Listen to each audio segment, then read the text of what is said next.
Shri Venkateswara gold తాకట్టులో ఉన్న మీ బంగారాన్ని విడిపించి కొనబడును.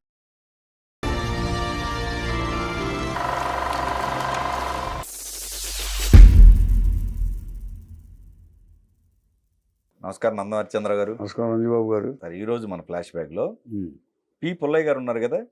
బ్రహ్మాండమైన పిక్చర్ చేసి వెంకటేశ్వర మహత్యం అంతకంటే మించిన సినిమా ఉందా ఆయన ఇప్పటి వరకు మనం చెప్పుకుంటున్నాం. 2 సార్లు తీశాడు ఆయన.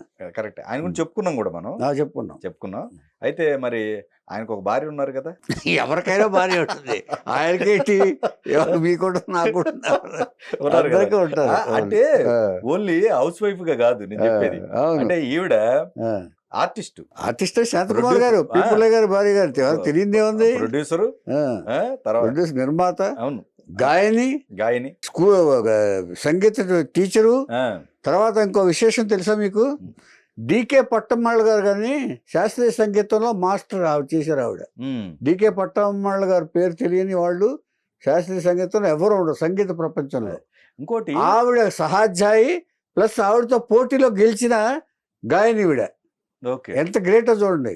డికే పట్టమ్మాళ్ళ అంటే వరల్డ్ వైడ్ పాపులర్. ఆవిడ మీద సంగీత పోటీలో గెలిచింది ఈవిడ, శాంతకుమార్ గారు.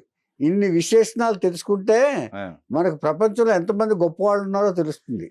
మనం అనుకుంటా ఉంటాం జనరల్ గా మగాడి వెనక సక్సెస్ వెనక ఆడది ఉంది అంటాం కదా ఎప్పుడు కూడా. ఇప్పుడు నాకు ఈవిడ అదే అనిపిస్తున్నారు. పి పుల్లయ్య గారే డామినేషన్. అక్కడ మాత్రం ఆయనే వచ్చేదంటే ఆయన డైరెక్షన్ మెచ్చి ప్రేమించి పెళ్లి చేసుకున్నారు ఇవి. ఓకే, ఈవిడ ఇది అయితే ఆయనకే మార్కులు వేద్దాం. ఆయనకే మార్కులు వేయాలి. ఆయన బూతులు కూడా తిడతారు తెలుసా మీకు? పుల్లయ్య గారు కోపం, బూతులు మాస్టర్ ఆయన. సరే, ఈవిడ ముందు పాటలతోనే స్టార్ట్ చేయాలి. ఇది వెంకటేశ్వర మాస్టర్లో 2 పాటలు ఉన్నాయి. ఎన్నాళ్ళని నా కన్నులు కాయగా ఎదురు చూతురా గోపాల, ఎంత వెతికినా ఎంత చూసినా దయరాదేలా గోపాల నంద గోపాల అని కృష్ణుడి ముందు కూర్చుని పాడుతూ ఉంటుంది ఆవిడ. అమ్మ అంటూ వెంకటేశ్వరం పిలుస్తాడు. ఇది ఆ సిచ్యువేషన్. తర్వాత చిట్టి పొట్టి పాపలు చిరు చిరు నవ్వుల మూటలు ఆ పాట ఏదో ఉంది, ఆ వాయిస్ పోయింది. అది సిరి సంపదల సినిమాలో, నాగేశ్వరరావు గారి సిరి సంపద సినిమాలో నాగయ్య గారు తాతగారు పాత్ర వేశారు. దాంట్లో ఒక మంచి ఇన్సిడెంట్లో పాట పాడతారు ఏమండి. ఆ తర్వాత ఇందులోనే యశోద క్యారెక్టర్లో చిరు చిరు నగవల్ల చిందులు వేసే కన్నయ్య తండ్రి మురిసితనయ్యా నీ ఇది చూసి అని చెప్పి ఇందులోనే యశోద పాత్ర వేశారు శాంతకుమార్ గారు. ఏమండి, ఇక మెయిన్ గా చెప్పుకోవాల్సింది నాగేశ్వరరావు గారిని నెగ్లెక్ట్ చేసిన జమీందారుని పాత్రలో శాంతకుమార్ గారు ప్రేమనగర్. ప్రేమనగర్లో ఎస్వి రంగారావు గారు ఈవిడి దాష్టికం భరించలేక, ఈవిడ డామినేషన్ భరించలేక మందు తాగుతూ కొన్నిటిని మనము ఇన్ని చేస్తున్నా కూడా నేను ఎందుకు మాట్లాడలేదు తెలుసా, కొన్నిటిని దాచుకోవాలి, కొన్నిటిని ఓర్చుకోవాలి, మనమే దాచుకోవాలి పరువు కోసం, జమీందారిని పరువు కోసం అని చెప్పేసి ఆవిడ ఇది భరించలేని తర్వాత కొడుకుకి చెప్తాడు ముందు. అక్కడ నాగేశ్వరరావు గారు పెరిగిన తర్వాత కూడా తల్లి పట్ల విముఖత వచ్చేస్తుంది ఆయనకి. తండ్రి చెప్తాడు. ఇట్లాంటి పాత్రలు చాలా మంచి శాంత పాత్రలు వేశారు. ఒక దాంట్లో బ్రోకెన్ ఇంగ్లీష్ పాత్ర కూడా వేశారు ఆవిడ. కామెడీలో కూడా ఇట్లాంటి పాత్రలు చాలా పాత్రలు వేశారు. దాదాపు 250 సినిమాల్లో చేశారు ఆవిడ. పద్మశ్రీ పిక్చర్ అధినేత ఆవిడ పుల్లయ్య గారు. దీంట్లో వీళ్ళు సరే, ఈవిడ పేరు వెల్లాల సుబ్బమ్మ. వెల్లాల శ్రీనివాసరావు పెదల నరసమ్మ దంపతులకు 1920లో నాగేశ్వరరావు గారి కంటే పెద్ద ఆవిడ, రామారావు గారి కంటే పెద్ద ఆవిడ. 1920లో పొద్దుటూరులో, రాయలసీమ పొద్దుటూరులో జన్మించారు వెల్లాల సుబ్బమ్మ. ఈయన ఈ శ్రీనివాసరావు గారికి కళలంటే బాగా ఇష్టం తండ్రికి. కళలో సంగీతం, సాహిత్యం ఇవన్నీ కొంటే బాగా ఇంట్రెస్ట్. అందుకని కూతుర్ని అలా తయారు చేశాడు ఆయన. సంగీతం నేర్పించండి చేర్పించాను. ఇక్కడ చాలదు, ఇక్కడ ఈ ఎడ్యుకేషన్ ఇది చాలదని చెప్పేసి మెడ్రాస్ తీసుకెళ్ళి సంగీతం నేర్పించాడు ఆయన. అక్కడ డికే పట్టమ్మాళ్ళ గారు ఈవిడ సహాధ్యాయి. డికే పట్టమ్మాళ్ళ గారు అంటే అసలు చాలా పెద్ద గాయని మన శాస్త్రీయ సంగీతం ఏమండి, సహాధ్యాయిని. తర్వాత ఇక్కడ 13 ఏళ్లకే సంగీతం వచ్చేసి ఈవిడ ఆ టైంలోనే సంగీత టీచర్గా మెడ్రాస్ విద్యోదయ స్కూల్లో టీచర్గా చేరారు. టీచర్గా చేరి అప్పుడు వేల్ పిక్చర్స్ స్టూడియో ఒకటి కట్టారు. పివి దాస్ గారు అని మన తెలుగు ఆయనే. ఆయన మాయాబజార్ అనే సినిమా, పాత మాయాబజార్ అనే సినిమా తీస్తూ శశిరేఖ క్యారెక్టర్ కోసం వెతుకుతున్నారు ఆయన. అప్పుడు ఈవిడ గారు కనిపించారు. ఆవిడ పాట కచేరీలు చేశారు. ఆవిడ చాలా సంగీత కచేరీలు చాలా చేశారు. పట్టమాళ్ళ గారితో కలిపి కూడా పోటీలో ఇది నెగ్గారు కూడా ఈవిడ. అదొక గ్రేట్ క్రెడిట్ అండి అది. పట్టమాళ్ళ గారు నెగ్గటం అంటే ఎంఎస్ సుబ్బలక్ష్మి గారు అంత పేరున్న ఆవిడ పట్టమాళ్ళ గారు. మీకు చెప్పాలంటే ఒక విధంగా చెప్పాలంటే చాలా మంది తెలియదు. సుబ్బలక్ష్మి గారు తెలుసు తప్ప ఈవిడ తెలియదు. అంత గాయని. ఆవిడ మీద నెగ్గారు. ఆవిడ ఘనత విని శశిరేఖ పాత్రకు మాయాబజార్, పాత మాయాబజార్ ఇక్కడ కాదు, ఇప్పుడు కాదు, మన రామారావు గారు కాదు, పాత మాయాబజార్లో శశిరేఖ పాత్రకి సెలెక్ట్ చేశారు. సెలెక్ట్ చేస్తే ఇంటి దగ్గర అడిగితే వాళ్ళ నాన్న ఒప్పుకోలే, బామ్మ. సినిమా అంటే అదేంటి అసలు కుదరదు అన్నారు. ఎలాగైనా ఆలోచించారు వాళ్ళు.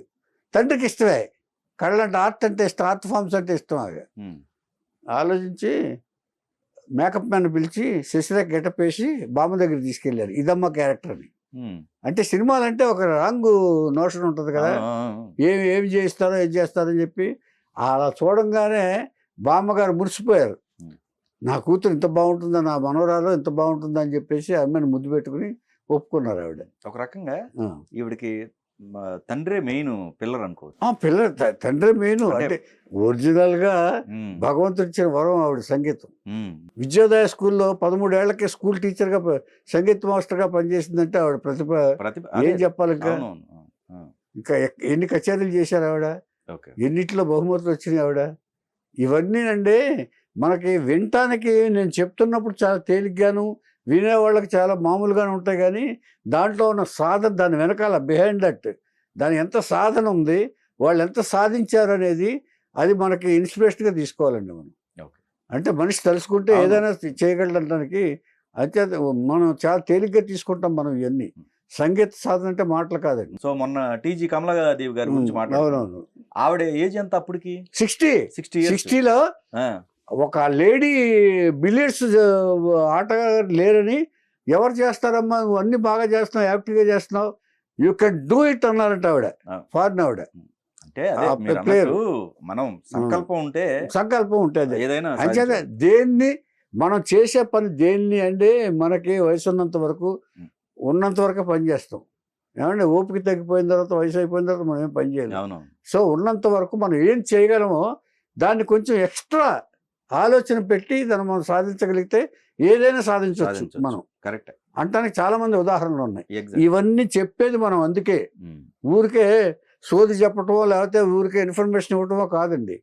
దీని బిహైండ్ మనకి నీతి సూత్రాలు ఏమున్నాయి, మనకు స్ఫూర్తి ఏముంది, ఏం నేర్చుకుంటాం దీని నుంచి అని చెప్పడానికే మన ఈ ప్రోగ్రామ్ యొక్క లక్ష్యం. ఇది గనక అర్థం చేసుకుంటే ప్రేక్షకులకి నమస్కారాలు, అర్థం చేసుకోలేకపోతే ఇంక 2 నమస్కారాలు, అంతకంటే ఏం చేయలేము. ఏమండి ఇలాగ అనుకుంటున్నప్పుడు ఆయన మాయాబజార్లో యాక్ట్ చేసిందండి. యాక్ట్ చేసిన తర్వాత ఇక వరుస సినిమాలు వచ్చేసినాయి. పార్వతి కళ్యాణ్, రుక్మిణి కళ్యాణ్ అన్ని పౌరాణికాలే, భక్త జయదేవ, ఇలాగ సినిమాలన్నీ వరుస సినిమాలన్నీ చేశారండి ఆవిడ. అప్పుడే సారంగధర అనే సినిమా పి పుల్లయ్య గారు డైరెక్ట్ చేస్తున్నారు. ఈవిడ్ని వ్యాంప్ క్యారెక్టర్కి తీసుకెళ్ళాడు. సారంగధర అంటే రాజమండ్రిలో జరిగిన కథ అది. అనుమానంతో కాళ్ళు తీసేస్తుంది. అది ఒక మంచి కథ, మన రాజమండ్రిలో జరిగింది. సారంగధర గుట్ట అంటారు, చాలా మంది తెలిసే ఉంటుంది. ఆ సినిమాలో వ్యాంప పాత్ర వేసింది. ఆ వ్యాంప పాత్ర వేసిన తర్వాత శాంతకుమార్ గారు వేసిన తర్వాత ఆయన డైరెక్షన్, ఆయన చెప్పే విధానం అదంతా పుల్లయ్య గారి ఇది నచ్చి ఒకళ్ళొకళ్ళు ఇష్టపడ్డారు, ఇష్టపడి పెళ్లి చేసుకున్నారు. That is 1936. అయితే ఇక్కడ ఇప్పుడు సుబ్బమ్మ గారి దగ్గర నుంచి శాంతకుమార్ గారు ఎప్పుడయ్యారు? ఇప్పుడే ఇప్పుడే సారంగధరలోనే పుల్లయ్య గారు మార్చారు. అవునా? సుబ్బమ్మ అంటే పేరు అసలు నువ్వు సుబ్బమ్మ పేరేంటి అని చెప్పేసి శాంతకుమార్ అని పెట్టారు. అప్పుడు ఏదో క్యారెక్టర్ లో ఆయన డైరెక్టర్ కదా, ఎన్ని పాత పేర్లైనా వస్తాయి. ఇంకా అదే ఫిక్స్ అయిపోయారు. అదే ఫిక్స్ అయిపోయారు. అండి ఇక అయిన తర్వాత వరుసగా పౌరాణ చిత్రాలు చేస్తా ఉన్నారు. అప్పుడు పుల్లయ్య గారు పెళ్ళి అయిన తర్వాత వీడికి ఇద్దరు కుమార్తెలు పుట్టారు. ఒకళ్ళు రాధ, ఒకళ్ళు పద్మిని. ఈ పద్మిని పేరు మీదే పద్మశ్రీ పిక్చర్స్ అని పేరు పెట్టారు. రాధా పద్మ పేరు పద్మశ్రీ పిక్చర్స్. ఆ తర్వాత నాగేశ్వరరావు గారితో ఈ సినిమాలను చేశారు. ఇప్పుడు ఒకసారి ఈ 1936 తర్వాత 37లో ఇంకో క్రెడిట్ ఉంది శాంతకుమార్ గారికి, అది చెప్పాలి మీకు. 1937-40 లోపల వెంకటేశ్వర మహోత్సవం అని పుల్లయ్య గారు తీశారు. సిఎస్ఆర్ గారు వెంకటేశ్వర స్వామి, పద్మావతి ఏమో శాంతకుమార్ గారు. ఏమండి అది హిట్. అప్పుడు దాంట్లో కూడా హిట్. మళ్ళీ 1960sలో ఎన్టీ రామారావు గారు వెంకటేశ్వర స్వామిగా, సావిత్రి గారు పద్మావతిగా సినిమా తీశారు. ఇందులో తల్లిగా వేసింది వెంకటేశ్వర స్వామికి. అందులో పద్మావతిగా వేసిన ఆవిడ, ఇది క్రెడిట్ ఈవిడికి. 2 చిత్రాల్లో నటించిన ఘనత. తర్వాత ఒక దాంట్లోనే పద్మావతి హీరోయిన్, ఒక దాంట్లోనేమో తల్లిగా ఒక్కడు మాతగా వేసిన ఇది ఈవిడ. అక్కడే ఎన్నాళ్ళని కన్నులు కాయగా ఎదురు చూతురా గోపాల, ఎంత వెతికినా ఎంత చూసినా నీ జాదవు దయరాదేలా గోపాల. ఇది మళ్ళీ పాడాను ఎందుకంటే వెంకటేశ్వర స్వామి గారు 2 సార్లు తీశారు. వెంకటేశ్వర 2 సార్లు హిట్, 2 సార్లు super hit, super duper hit. తర్వాత 3వసారి కూడా తీసేవాడు ఆయన ఉండుంటే. కాకపోతే ఆర్టిస్టులు కాకపోతే హుండీ డబ్బులే ఇంత వచ్చిందటండి. అది అక్కడ పంపించేశారు తిరుపతికి. థియేటర్ ముందు విగ్రహం పెడితే హుండీకి తిరుపతిలో ఎంత వచ్చేదో అలాగ వచ్చేదటండి ఆవిడ. ఆ స్వామి మహత్యం అంటే మన మహత్యం కాదు, అది స్వామి మహత్యం. అది ఆ వెంకటేశ్వర విగ్రహం అలా పెట్టంగానే అది ఫస్ట్ టైం వెంకటేశ్వర స్వామి చరిత్ర తెలుసుకోవటం. అంటే ఈ జనరేషన్ ఇంచేతంటే పాత జనరేషన్ మనకు తెలియదు.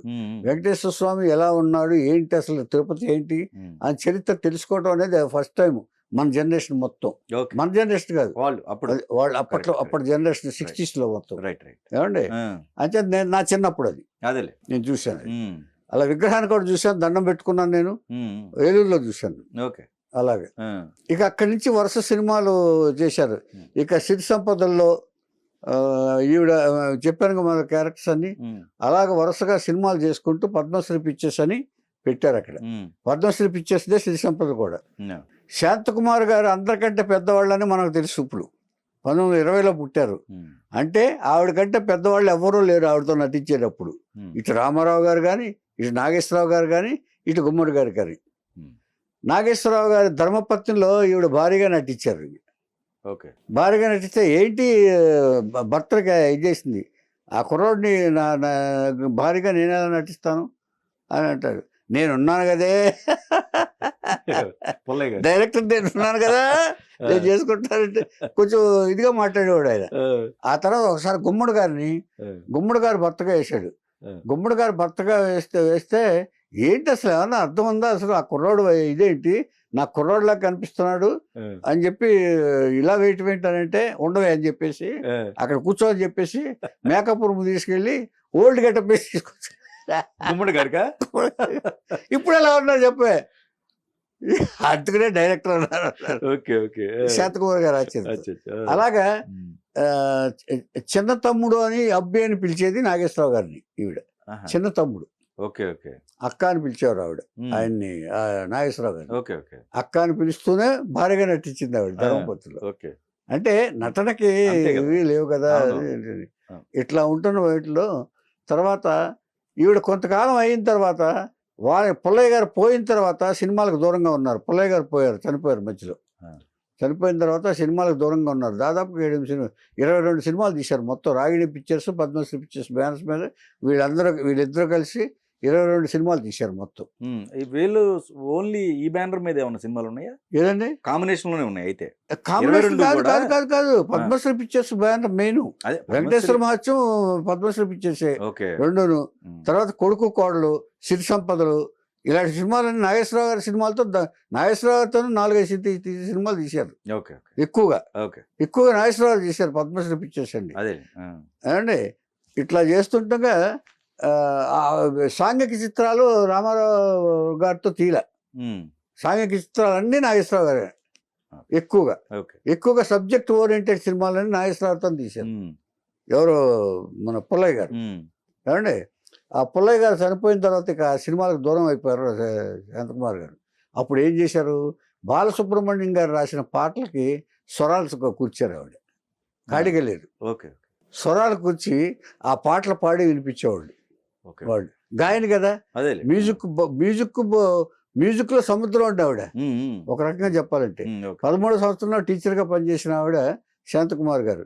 ఇట్లాగా ఒక ఆధ్యాత్మికంగా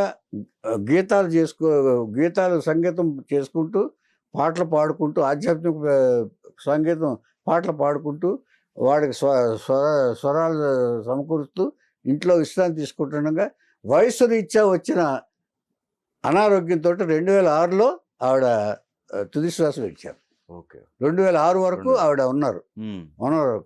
ఆవిడ చెప్పారు కూడా పర్సనల్గా, నాకు ఈ సినిమా చూస్తున్నప్పుడల్లా నాలో నటి ఒక్కసారి ఉద్విగ్నత లోనవుతుంది నటించాలని, కానీ నేను నటించలేకపోతున్నాను వయసు రీత్యా వచ్చిన ఇతోటి అని చెప్పి.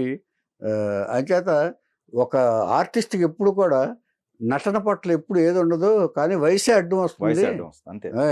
మనసేమో నటించాలంటుంది, వయసేమో నటించడానికి ఓపిక ఉండదు, నడవటానికి కూడా ఓపిక లేనప్పుడు ఎవరిని ఇబ్బంది పెట్టడం ఎందుకని నేను విశ్రాంతి తీసుకున్నాను అని చెప్పి ఆవిడ చెప్పారు. అండి ఇలాగా పద్మశ్రీ పిక్చర్స్కి ఒక సంస్థాగతమైన మంచి పేరు, ప్రతిష్టాత్మకమైన బ్యానర్ అది. వీళ్ళిద్దరి దాంపత్యాన్ని చూసి ఒకేసారి రఘుపతి వెంకయ్య అవార్డు ఇచ్చారు వీళ్ళిద్దరికి స్టేజ్ మీద పిలిచి. ఎందుకంటే విశేషంగా ఉంది. అంచేత అంతటి గొప్ప దంపతులు వాళ్ళు. అంచేత ఉన్నంత వరకు చిత్ర పరిశ్రమకు ఇద్దరు సేవలు చేసి ఆ చిత్ర పరిశ్రమ దీంతోనే వాళ్ళు వెళ్ళిపోయారు.